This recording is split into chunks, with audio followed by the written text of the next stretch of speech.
Ngayong araw nakatagta sa panang reklamo ang 6 na mangingisda na nahuli umanong gumagamit ng kompresor at cyanide sa Polillo Island sa Quezon. Iba't ibang uri ng isda na kumpiska sa kanila. Darito ang report. Ang mahigit 500 kilo ng iba't ibang uri ng isdang ito ang nakumpiska sa 6 na mga isdang hinuli sa laot ng Barangay Pamatdan sa Polillo, Quezon.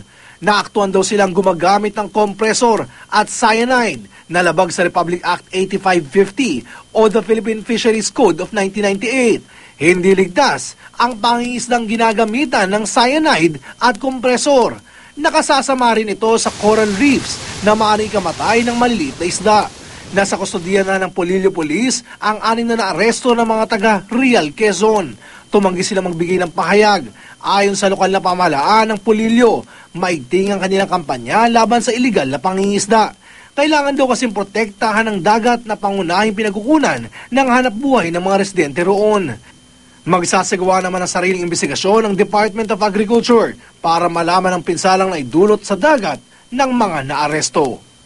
Para sa unang balita, Oscar Oida, reporting.